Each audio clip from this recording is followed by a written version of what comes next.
Hey, this is PlainSpoken, and I'm Jeffrey Rickman. I'm a local licensed pastor in Oklahoma, and the intent of this channel is to try and be a part of the discourse in the United Methodist Church in a healthy and helpful way. I've been commenting on a number of things for a few months, and I just want to thank everybody for the support you've given, for the engagement, for the corrections. I do say things wrong sometimes, and I want to be right. So anyway, this is a somewhat different kind of think piece thing I've been wanting to do because there's some rubber hitting the road on discourse and the impact it has in my conference, as well as a couple others. This Saturday, the 22nd, Oklahoma Annual Conference and Holston and Florida are going to have special called annual conferences to consider the disaffiliations of many churches. And so there are a lot of people watching to see how things go. And there are a lot of people praying that things will go well, and I'm one of them. But there are a lot of people who have a pattern of not considering or being prepared for worst-case scenarios. There are a lot of people who are guilty of wishful thinking to the point that whenever things happen at annual conference that they are not prepared for, they don't do well. And so my hope was that people would promote this think piece that I'm recording now to consider sending it to delegates who are going to be participating in these special called conferences in the next few weeks, because we do know some of the things that are going to be tried and strategized that I think everybody has good intentions, and I don't want to malign anyone's intentions, but I do think that there are some short-sighted things that are being promoted that people should at least see them for what they are whenever they're being promoted, and make an educated decision about how to act whenever they come to the floor of annual conference. I'm, of course, conservative, and I have my own views as to how I see things, and I'm not going to pretend this is the only way to see things, but I also can't pretend that I don't see things this way. And I don't see a lot of people modeling thinking through this well, at least not in video format. I have been soliciting conversations around this. I wanted to have an interview conversational type with someone on the other side where we could kind of suss out their beliefs and why they think the way they do. I have written a couple of people that have put out hostile postings about people like me. And in a non-defensive way, I just said, is there any way that you could be persuaded to talk with me on camera so that we could maybe help people think through these things better? And while they were cordial privately, they were not willing. So if you know of anyone who is willing from a centrist or liberal progressive position to argue with me in a polite fashion as to why it is that local churches should not be disaffiliating, or why annual conferences are obliged to withhold local churches from disaffiliating, I think that's the conversation that needs to happen. So that's the broad category that I'm going to be addressing in this video. It's, as these conferences get together, there are some strong institutional pressures and ideological, theological pressures to entrap local churches that have taken a vote to disaffiliate and to keep them in even though they don't want to be in. So just as a think piece, I did want to lift up a couple posts made by a guy in my conference. These are Facebook posts, so I'm just going to read them, and then we'll talk about them. So the first one, you'll notice there aren't any names on here. I didn't want to implicate anybody or offend anybody. I'm not trying to stir up drama. This is a real thing. This is a real thing, and I don't want people thinking that I've just made this up or I'm fabricating sentiments that really aren't there. This is from a retired clergy in my annual conference who used to be considered conservative, but has been very vocal in being upset at conservatives who are disaffiliating from the annual conference. And so here's what he says in a couple Facebook posts. First one is, just because you do not want to stay in the UMC is not an ethical reason to take the church away from those who do want to stay in the UMC. So vote no. So what he's saying in this is that we should refuse any disaffiliations from the denomination. The other one that he wrote, and we'll come back to talk about that one. Let those who wish to stay in the UMC keep their church, vote no on all the disaffiliations. Thank you. So both of these posts were deleted. I wanted to look him up again today because I wanted to look through some of the comments. The thing is, he's not just representing his own beliefs here. There were a number of people, delegates to annual conference, that said, here, I agree with this. And it's hard to say how popular these ideas are. A lot of people don't like things on Facebook, don't engage at all. The nightmare for someone like me is that someone reads this and goes, oh, yes, this is a seasoned, retired clergy. This is a model of wisdom. I can trust this person. I'm going to vote with him. I think it would be a terrible mistake to vote with him. So I got on there to look at these, and he's since taken them down. I learned later that at least one person who posted on these has now been unfriended and blocked by this person. This is an area where there is not a lot of give and take. There are people who are posting this stuff, putting it out there, and there's not a respectful dialogue back and forth.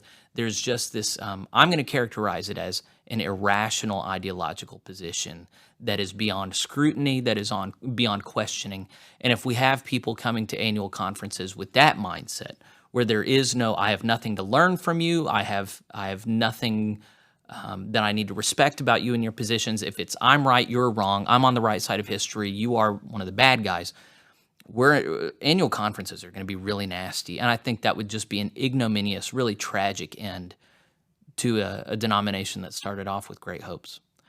The last thing, after he took these down, I was notified of one more thing that he said, and I blocked these names out, but he just wrote on the bottom here, I will be voting no on all the disaffiliations. Those faithful few who voted to stay in the United Methodist Church should continue to remain trustees of their property. No is the only honorable way to vote. Bless you. May you and your ministry remain. That part doesn't have anything to do with anything. He's just being kind to a friend. So what are the larger issues here? I wanted to spend a few moments on kind of steel manning him and what he's about, what he represents. Steel manning is the practice of kind of like doing your best to help your adversary to validate what you can and try and see things from their angle. I think anyone who's participating in a conversation has to be able to articulate a person's view before they, hopefully I'm going to effectively dismantle it. So this person here is representing what I would consider an institutionalist, loyalist view. He may or may not be a theological conservative like me, but as I think of him, I think of people of his generation who have given their life to the United Methodist Church professionally, who've spent years serving in various local churches, who have very much intertwined their own personal sense of identity with the institution of the United Methodist Church, who were there in 1968 whenever it was founded under very optimistic auspices, hoping to be a large tent for a diverse group of people who were going to build the kingdom of heaven on earth, essentially, who were going to participate in works of mercy across the world and just become a beacon of hope to the world. So, as I'm trying to think of steel manning this position, theologically there's a lot where in the Bible it's wrong to divide the body and to participate in schism. John Wesley himself wrote against unnecessary division in the body, and whenever you've read excerpts of his sermon on the Catholic spirit, it just seems so clear to some people that we have to bear with one another, we have to stay together, we have to, out of reverence for Christ and for those who have built up his church, we have to practice self-denial and regularly continue to bear with one another, even if it harms our consciences. And you know what? To a large degree, I would agree with that assessment. I do think that if it's all about you and your personal conscience, then the church just doesn't work. The church regularly requires for people to compromise, even sometimes on matters of conscience. Of course, the Protestant legacy is Martin Luther. Here I stand, I can do no other. Kind of this uncompromising position. But if you've ever served in a local church, it requires compromise. And from a certain perspective, you look at these churches and pastors and lay leaders disaffiliating, and you say, what a bunch of malcontents. What a bunch of ignorant bigots that just can't stand to have their culture war picadillos not mirrored in their church, and they're willing to divide along these political issues that are not essential for faith. They're willing to tear apart that which I and hundreds of people I've known and loved and respected along the years have built up, have selflessly poured ourselves into. A lot of these people watched as these properties were donated by people in their estates whose dying hope was that the United Methodist Church would be a flourishing beacon of hope in the world. And so it's this isn't something that's far away from me. It's something. Both of my parents are retired clergy. My grandfather was a DS in my annual conference. I carry a legacy of people who were very dedicated to the institution of the United Methodist Church.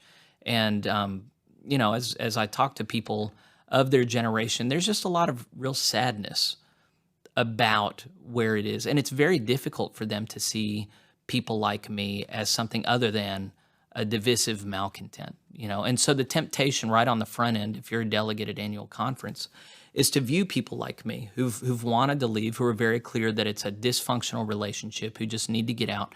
It's very tempting to see people like me as just trouble starters, just people who have spread our malcontent. It's very tempting to see people in groups like the IRD, Institute for Religion and Democracy, or Good News. It's very easy to say, oh, they just want to divide. They just want to ruin a good thing. And there's this kind of rose-tinted picture that gets projected by a lot of people that kind of forgets all of the fighting that's happened for decades and just says, look at all this wonderful history and heritage. Look at all these wonderful people that we've had in our denomination. Look at all these wonderful ministries that we've done. Surely nothing can justify the division that we're seeing right now, and I just can't bear to allow it. So that's me. I'm sure I could spend a little more time steel manning it. It isn't that I don't sympathize with people who don't want to see disaffiliation. And if there's anyone who thinks that right-leaning people or evangelicals or people who are disaffiliating are just callous and unmoved by the feelings of others, I would like to disabuse you of that notion. I think that is just an easy way to disregard someone else's feelings. You can say, well, they don't care about my feelings, so I'm not going to care about theirs. And I don't think that is a spiritually mature or helpful way or a Christian way to go through the world. I think that we show consideration for others. I just think that's what Christ models on a very basic level. And then when we're looking at how it is that Christ loves us, how is it that we reflect that love towards one another? And are we reflecting that love towards one another whenever we're saying, I disagree with you, I don't like the decisions you're making, so I'm not going to let you make those decisions? And that is essentially what a vote no on disaffiliations does. So let's just talk briefly about practical implications. If you vote no on disaffiliations, on any given disaffiliation, you're voting no on a body. Let me stop for 1 second. Within annual conferences, there are a lot of worst case scenarios, but two things can happen that would really be bad. One is just a blanket vote against all disaffiliations. That would be a nightmare scenario. That would be thermonuclear war afterwards. That would be lawsuits. That would be abandoned buildings. That would be absolute utter destruction, train wreck for 10 years. If you look at Oklahoma Annual Conference, which has roughly 400 churches, I think like 380 after last year, and then you're looking at 55 churches wanting to disaffiliate, and you just say no to all of them, you're looking at 55 buildings that are now full of people in conflict. They're either people abandon their buildings, like happened to one of the three churches that was denied in Arkansas, or you have buildings where people are still duking it out about who's going to be in charge. You have buildings full of people who are going to now sue. And you do not want this. There is no way that this would be good. Now, even in the event that an annual conference says, no, we'll let most of them disaffiliate, we'll just vote on some of them individually. Even then, you're looking at, one, the conference losing its ethical and moral standing as it coerces people into relationship they don't want to be in. But two, it has legal implications and financial implications that will almost certainly deplete the resources of the annual conference to do good. So as you're looking at, let's talk very specifically. In my annual conference, the very biggest church left last year is very conservative, Asbury. It was contentious, but the conference let them go. There was no trying to hold on to them. However, the biggest church after them was St. Luke's in Oklahoma City. And St. Luke's took a vote, to everybody's surprise, because they leaned left. They took a vote a couple months ago. 93% wants to end its relationship with the denomination. If you watch their presentation done by Dr. Bob Long and Wendy Lambert and a couple of other people, they make the case as to why it is just a dysfunctional, sick institution. And you can disagree with them, but in the end, when 93% of a megachurch, large church, says that they don't want to be in a relationship with you, and you say, well, we're not going to let you go, how can that result in anything other than a lawsuit? And so there are some people in leadership, there are some people who are just like this retired clergy I've been talking about, who just cannot, they feel so betrayed, they feel so hurt, they feel so enamored with the past, and they want that back, that they cannot allow for them to go, and they are going to fight with every instrument they have to retain them. And I don't know if they're really thinking about what it looks like 6 months, 6 years down the line. But I can just virtually guarantee that if an annual conference, well, if you just look at in Arkansas, 2 of the 3 churches that they said could not leave have now filed charges. They're having a long, prolonged process. There is going to be a legal battle, and maybe in some places conferences are going to win. But oh my gosh, in some places they could lose. And how much is that going to deplete the resources of the annual conference? And as you're just looking at the impact, so best case scenario for my adversary here, if there is a minority of people who lose a vote, 33% or less of a local church that lose a vote to stay UMC, and the annual conference turns their local church down and says, okay, here, loyalists, people who wanted to stay UMC, here's your building back. That is a hateful thing to them, because even if they're rich, they're not going to be able to fill out those buildings. You know, after a loss of a vote, if there's not a lawsuit, all the conservatives are leaving. All of the people who just wanted to leave are gone. You know, they're either staying and fighting or they're leaving. Either way, you have this minority, this institutionalist minority, that then is going to have to do maintenance and upkeep, and is going to be reminded every time they gather in that building of this whole chapter that they lost, that the other ones left. And now they're supposed to, here's all this talk of mission. Well, now they've got to do all this mission, undermanned, underfunded. I think it's a cruel thing to do. I think it's a cruel thing to do to a minority, to say, here, we shut the bad guys down. Here's your building. Do the right thing with it. And they're just going to be in emergency mode. I think there's some people who are entertaining a fantasy. Okay, we'll finally have gotten rid of the malcontents. Now we can just fill it up with all these people that have been waiting to come in. And I just think you're living in a fantasy. I don't think that, you know, when you look at denominations that cleared out the conservatives, do you see a bunch of people rushing in to fill their place? I'm not familiar with a single place that's happened. I think that is a complete fiction. I think if you are shutting down local churches and saying, no, we will not let you disaffiliate, you are guaranteeing either a lawsuit or an albatross church that is then a drain on not just conference morale, but eventually finances. I think you're setting up a long-term, dysfunctional, depressing train wreck. I don't think it serves anybody. So as I'm commenting, these are not comments of I'm a conservative and we should do everything right for conservatives. I'm trying to exercise some empathy and go, actually, I don't think this approach of holding on to churches, disapproving disaffiliations, I don't think that's good for anybody. I think it's going to harm local churches. I think it's going to harm annual conferences. I think it's going to harm the whole United Methodist denomination. I think it's in nobody's best interest to do this. Maybe short-sighted, hey, we can get a hold of some real estate that we could then resale to offset some of the losses we're seeing. I think that strategy is not only just wrongheaded or like, not pessimistic. There's a better word for it, but also like the answer to the downsizing that we're seeing now is not denial. It's not shutting down your enemies. It's got to be a sober recognition of the tidal wave that's coming, and responsible leadership is going to downsize appropriately, is going to see it coming and know how to draw back some of the ambitious things that they've been doing. But if they're trying to maintain the ambitious mission, ministry, things that require a lot of money, and they're going to seize property and assets to then resell and fund it, I don't think it's going to work out that way. It's going to be, well, it's just a nasty way to be, and I don't think it's going to work out long term. It might be a short term cash infusion. Long term, that's just not a way to be. I wanted to spend the last bit kind of anticipating things that are going to be said on the Florida Annual Conference. Hopefully not mine. Hopefully at mine will be gracious and let people go.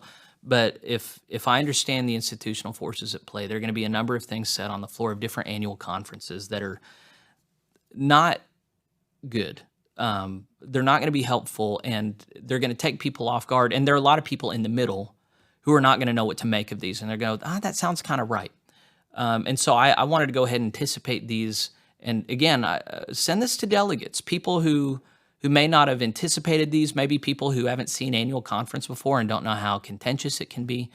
And again, I'll say I hope everybody has very peaceable assemblies. But in the event that this sort of happens and they're reviewing individual congregations and they're trying to keep local churches in the fold, here's some things I think would be said. So the first one is, look, this church is in a key area. The United Methodist Church needs to have a missional hold in this area. We can't let them go because we still need to reach this group of people here. One of the things I would say to this is it would make sense to me if the United Methodist Church was the only church in the world, the only Orthodox Christian body outside of which no one can be saved. If that were the case, then yes, we need a missional outpost in every community because we need to save everybody. But what if there are other churches that also offer the gospel and are doing wonderful missional work and saving souls?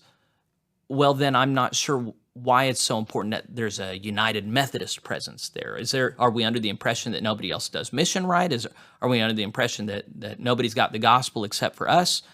Well, if we're not willing to say that, then why is it so important that we maintain a missional foothold in a given community? I think I'm not sure that's a real argument.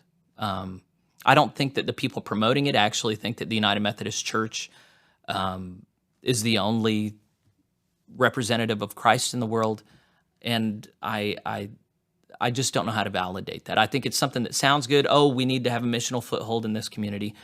I would say that if it's really essential for there to be a United Methodist presence in a given area, but the people who are currently United Methodists don't want to belong to you, then the answer lies in a new church plant rather than co-opting a body that's already there and doesn't want to belong to you. Because remember, that's what this eventually comes down to in every scenario we're talking about. There's a group of people saying, we want to go, we don't want to be connected to you anymore, and saying, okay, well, we don't like that decision, but we will let you go.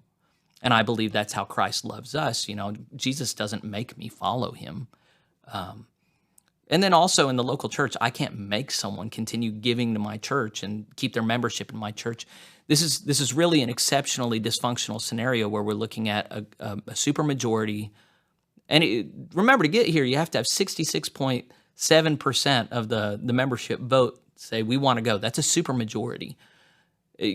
Anytime you're looking at a supermajority wanting to disaffiliate and the larger body saying, no, you have to stay, there's something fundamentally just very off about that we can keep talking about details past that, but once you've gotten to that point where you're coercing someone into a relationship they don't want to be in, that's the thing that's fundamentally at play here.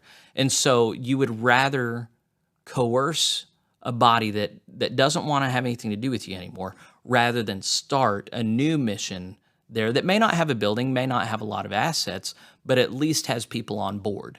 You would rather fight with a body that's against you or doesn't want to have to do with you, rather than start something new at a place that has supposedly a great missional impact, a hunger for what the United Methodist Church does.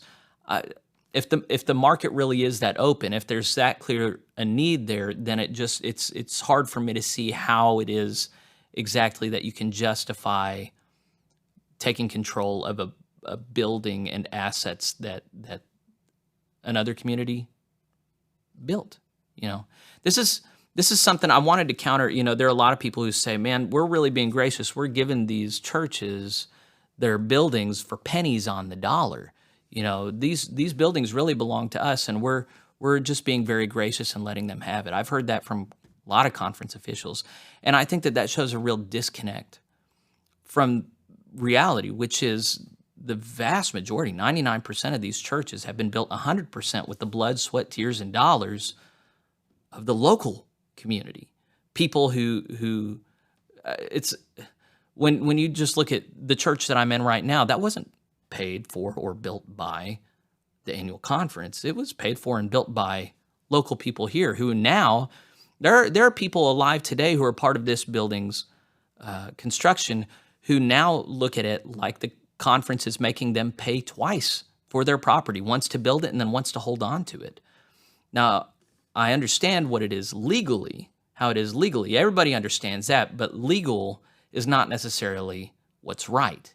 And so there are churches complying right now, but I think it's a very disingenuous and harmful thing to look at this and go, really, these are our buildings and we're being gracious letting them keep it. Look, if they built it, if they paid for it, if they went through all the things involved in maintaining it, then it is not a ridiculous thing for them to hope to hold on to it for the service of carrying forward the legacy and heritage of those who came before. Let's talk about another thing we can anticipate being said. We don't like how they handled the disaffiliation process. So whenever I watched the Arkansas conference talk through this was one of the things leveled. And, I think anyone would be a fool to say that this convoluted disaffiliation process was done perfectly in every place. I think with everything in the church, you have to be gracious and you have to understand people are doing their best.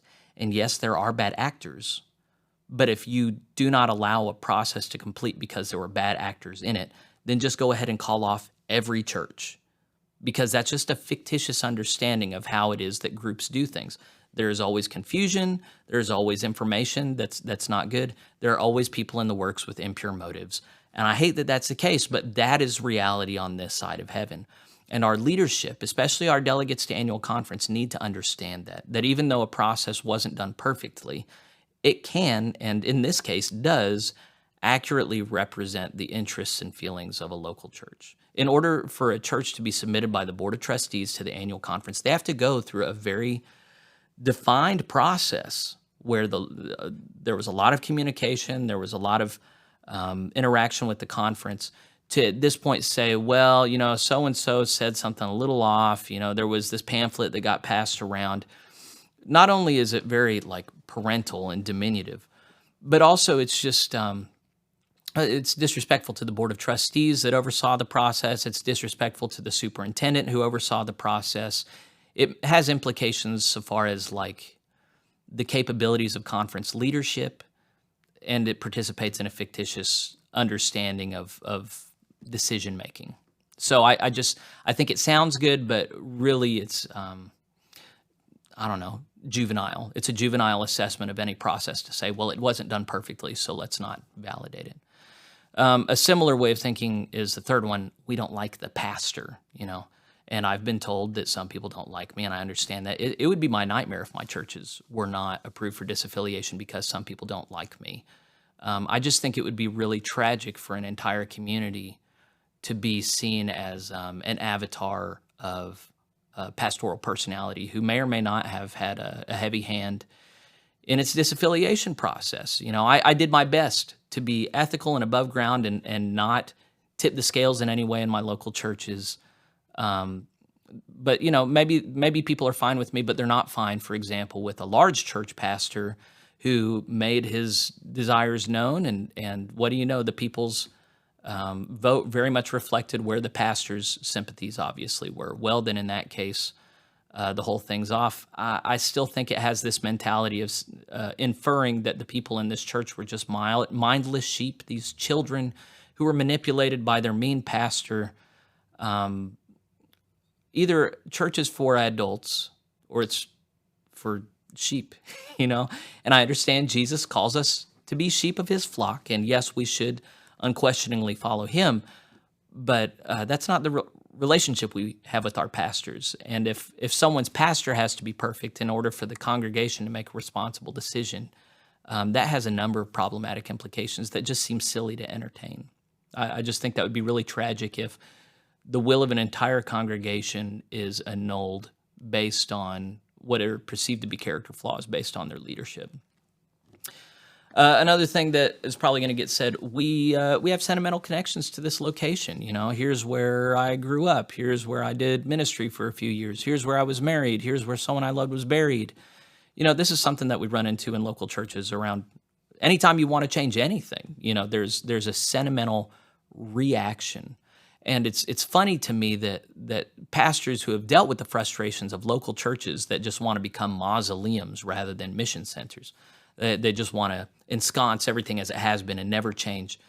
We deal with that and we rail against laity who can't change. And then we get together as an annual conference and we cannot stand change. We cannot say, hey, yes, this is where I had some memories in the past, but things now need to change because the present is not the past. There's just this real lack of self-awareness where we are re-perpetuating the dysfunction of the local church on a larger scale. I think just part of being an adult is reckoning with the fact that things change, institutions change, mission fields change, our understanding of reality changes, and our present actions need to match present realities rather than past dreams. Now, that's not to say there's no room for the dreams of the past. That's just to say that there's a dialogue in place in which present realities often need to trump the hopes of previous ages. And I think part of being an adult is reckoning with the disappointment of unrealized hopes. And I think that is what we are dealing with within the United Methodist Church. I know some people really thought we were figuring something out that no other denomination had ever figured out before, and we were going to do it where everybody else failed. And what's required in this moment is the humility to acknowledge, no, we bit off more than we could chew. We started a project in earnest that we're not going to be able to see through. It's become toxic and hurtful, and we need to allow those who are being hurt, those who are unhappy, to leave. You can't take away someone's sentimental connection to a place, but also our sentimental connection is not based on those material items staying exactly as they are. As anyone who's ever, I went back to my childhood home at Holdenville United Methodist Church that I grew up in, and they demolished it and they built a new thing, but nothing takes away the memories and connections I have with that old property. And I just think pastors in particular need to remember these things. All right, let's go on. The next one is we need to maintain conference mission and ministry. So that's against letting any disaffiliations take place. If we allow these churches to go, we're no longer seeing these apportionment dollars. We're not going to be able to maintain the conference infrastructure that we built up, and we have a lot of good mission and ministry that happens that is going to fall apart without these dollars. So we need to hold on to them to maintain the good things. And I just think there is this this is what communism operated at, like in the USSR, where we just have these big things that we're doing that we need to maintain, so we need this whole sector over here to work as slave labor for us. It's not exactly the same thing. This is a metaphor. But the thing is that one of the ways in which capitalism is a different model from communism is it's based on consent and private rights and conduct. And if you are constraining churches that want to leave so that you can extract money from them to maintain things that are important to you, I just don't see how you fit that with Jesus ethically. That just seems nuts to me that anyone would actually say this and think that this is an acceptable way to fund ministries. I went through financial ministry training with Horizons, which is anyway, it doesn't matter. One of the things that they say is that people fund what they want to fund. If you're doing good work, people will want to give money to you. And if people aren't giving money to you, well, that's because you're not doing good work. You're not demonstrating how it is that you're glorifying God and how it is that you're and having done these principles in a limited sense in poor rural Oklahoma, I can tell you they work. Whenever you do good work, people want to give you money. But if people are only giving you money because you're constraining them, then that's feudal Europe. I mean, that is not a model that represents the free will of Christ and the free will covenant we have in him. It's also just not a workable long-term financial model. There's going to be dysfunction that ruins that system. We need to protect and advocate for those who want to stay UMC. I already kind of addressed this. Yes, there are people who want to stay in the United Methodist Church whose local churches vote to leave. Even if you give them their building back, it is going to be an albatross. You are not helping these people by keeping them in the property after this. 99% of the time, it is not going to work out. And these people are going to be really sad years down the line that we didn't work out a more gracious option. Another one is we just don't think it passed by a large enough majority. So there, you'll find some conferences saying, okay, 90% and up churches, yeah, you can go, but anything below that, we'll review you. So they did that in Arkansas. And I just think that is not an informed understanding of the proportions needed for cohesive group action on any level. So I think we expect like overwhelming votes all the time if there's to be yes, if you're going to talk about a consensus, but if you're going to talk about a body being able to function after a decision, what we're talking about here is every single church has achieved a supermajority. And maybe there will be some for whom that's not enough. But even so, the opposite case surely isn't enough. I mean, if you're looking at 33% or less wanting to stay, then that's when you're really looking at what is not a viable body. So I understand that there are some people who'd really like it to be 80 or 90%.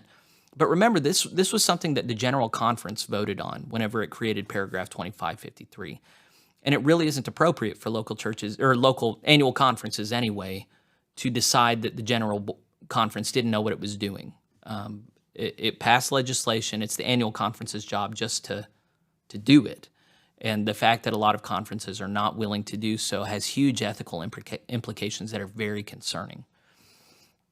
The next one is, this church is here today because of support given it by our conference in the past, and they owe it to us to stay.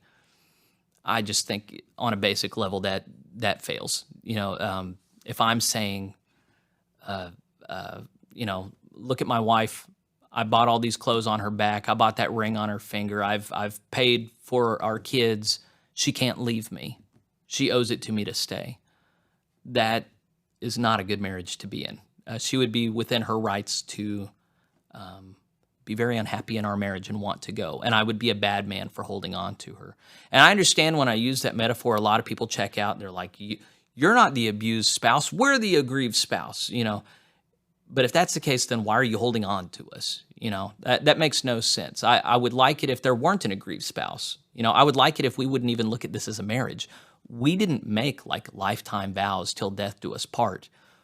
These local churches just joined a movement that they identified with and didn't really account for the fact that they were not going to be able to get out if this point arose. That if you travel back in time, I have no doubt the vast majority of people sitting in pews giving money to their Methodist Church, Methodist Episcopal Church, MEC South, United Methodist Church, I really don't think hardly any of them understood that with this trust clause thing, they can never get out. But even if that were the case, we had 2548.2 where quietly a lot of churches were allowed to go for a long time. And now we have 2553 in which the language has been, there is a limited time right. Local churches have been given a right to exit the denomination according to these provisions. And if they have met those provisions and engaged the process in good faith and they've been recommended by the Board of Trustees, then to shut that down for any reason is in a very basic sense unethical and unjustifiable. I really think it will compromise a lot of consciences. I think a lot of people, if they vote not to let local churches go, will look in the mirror in 5-10 years and go, oh man, I was wrong. And I just don't want that for anybody. The this church is here today. I already addressed that. Okay, the last one I thought of is we don't want a bunch of churches getting out and bad-mouthing us. We aren't going to aid our enemies. So as it is, the institution holds a great deal of sway over clergy that are unhappy and over local churches that are unhappy. There's a lot of fear that if we speak out openly about how we feel and how we see things, that there will be retribution from above, that someone in my position might get fired, that local churches will be sent clergy that don't meet their needs or are hostile. You know, there are a lot of fears about the power that the institution holds. Well, if we keep these churches under our thumb, we can keep them from bad-mouthing us. But if we let them go, then they're going to say some nasty things. They're going to help the Global Methodist Church, and the Global Methodist Church is we don't like them. They're our enemies. So let's not help our enemies. Let's keep these people under our thumb, and they'll eventually bleed out, and we don't have to worry about them. The word I was looking for earlier was cynical, and I would say that this is a really cynical way to be in the world. And I'm not going to say you're wrong. I think there are clergy that the moment they get out are going to be singing hallelujah. I'm so glad I got out of here. I think there are going to be plenty of churches that forever keep a bad taste in their mouth about the United Methodist Church and use their funds to participate in very different ministries that stand against the way that the United Methodist Church. I think a lot of those fears are well-founded. But if your answer to that is to constrain people and coerce people into relationships they don't want to be a part of, that's just fundamentally wrong and ridiculous on a basic level. It's just ridiculous. But there's also this thing called righteousness that we have to be concerned with. And Jesus was maligned and insulted, but he didn't constrain people against their will to remain silent. He didn't control their speech or their actions or their budgets. He modeled righteousness, and then they condemned themselves by the way that they rejected him and spoke of him. And I understand that there are institutional forces at play, that there are monetary forces at play, political, that there's real politic going on here. I understand all that, but the thing is, when you have this thing called the Bible and this hero of Jesus, then it is not unrealistic or silly for someone like me to hope that the church behaves in a way different from other institutions. I really think that we should be able to expect bishops, conference leadership, and just regular delegates, salt of the earth Christians, to behave in ways that worldly entities would not, and to deny themselves and to not behave in ways that I've described as cynical or childish or juvenile. And I think my hope is, as I've gone through this, as I've kind of like given you a portrait of how I see through, I don't imagine that this is at all comprehensive, and I'm sure that I've said 1 or 2 or maybe 10 really stupid things. But my hope is that any delegates in particular who watch this, that you just think through these things a bit more, that you ask these basic ethical questions of righteousness and holiness, that you measure this rhetoric against the person and work of Christ Jesus. And with so many things in life, I just think the wise position is, what do I want to regret in the future? Which side of this coin would I rather regret? And at least for me personally, if I put myself in the shoes of an institutionalist, a liberal, a progressive, a centrist, someone who's staying with the institution, and I realize there's a lot of conservatives staying with the institution. I think that's great. I think you're going to be a wonderful witness. But would I rather regret holding on to someone against their will and potentially causing great fallout in a local church and great legal consequences? Or would I rather let a church go that then badmouths me, takes money away from me, and hurts my feelings and takes some sentimental stuff that belongs to me? And that's no small thing. That sounds terrible to me. But at least if you let them go, your conscience is clear. But if you hold on, let me just tell you, I grew up in the United Methodist Church. I grew up in this annual conference. And I know there are some people who think very fondly of the work that's gotten done over the years. And I'm not going to say it's all been bad. There's been some great work done. But there's been a lot of dysfunction along the way. There's been a lot of people who lost their jobs and livelihoods, lost their sanity and mental health because of the dysfunction of trying to make something work that doesn't work. Part of the reason I started this channel is because I know so many conservatives who are just seething in anger and resentment at these people that have constrained them for, some of them, decades of their lives. And I know liberals within the church who hear me say this and they're going, what? What are you talking about? We get along great here. And I'm just, this is one of the things I have against conservatives. They have not spoken up in the past when they felt abused. They haven't been bold.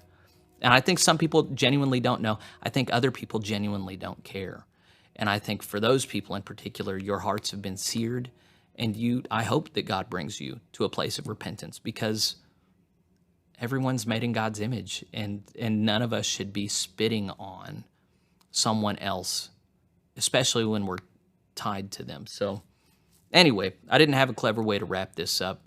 And I know I didn't have a lot of the resources and charts and graphs I usually do, but like I said, I'm thinking of it as a think piece. I hope it's useful. If you thought it was useless, I don't know why you stayed till the end of this video, but God bless you. If you think it's useful, I would have you promote it. I would have you send it around. I hope that everybody has annual conferences that are gracious and amicable. I hope we fulfill this dream that we were having. We knew this division was coming for decades, right? We've been writing about it the whole time. We've been saying we're going to do it better than these other denominations. So far, we're not doing well. I'm hoping that 2023 is the year that we turn around and go, you know what? The spirit of the protocol for peaceful separation, that was a good spirit.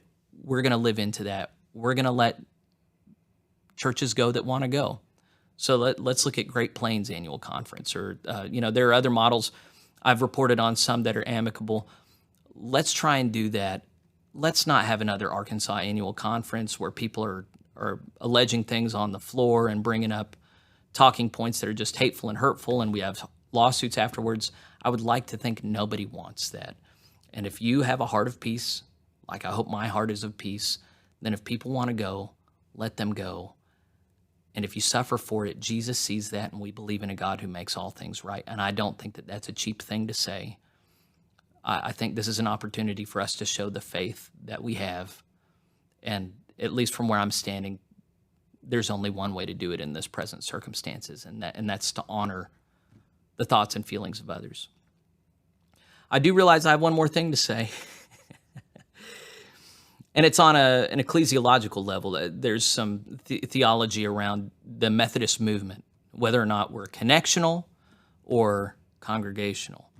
And I've heard this lifted up by leaders in the United Methodist Church, just saying, well, the local church is not its own boss. Really, it's the boss of these larger organizations, and it can't do as it wants.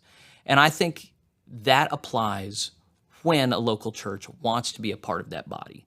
If we wanted to stay in the United Methodist Church and we wanted to do ministry in a certain way, but it didn't comport with the understandings of the denomination, then I think the denomination could step in and say, no, you can't do things this way and call yourself United Methodist. But it's another thing if a local church has said, we don't want to be with you anymore. We don't want to be tied in this covenant relationship anymore. Let us go. At that point, it is not right to say, no, we're a connectional body and you have to stay even though you don't want to.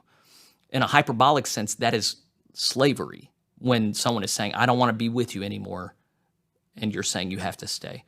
I don't want to be hyperbolic. I just want to say that is a dysfunctional way of being. If the clear will of an individual or a body is, I don't want to be with you anymore, and you're saying, no, you have to stay. I think that is morally repugnant and would have huge implications for the moral standing of the institution, and then it would have a lot of long-term fallout that's logistical and financial, and we've talked about that. But if you hear someone talking about this theology of connectionalism, that all depends on whether or not you want to carry, that individual wants membership in that body. But connectionalism disappears whenever the will of that individual or body is to withdraw from the group.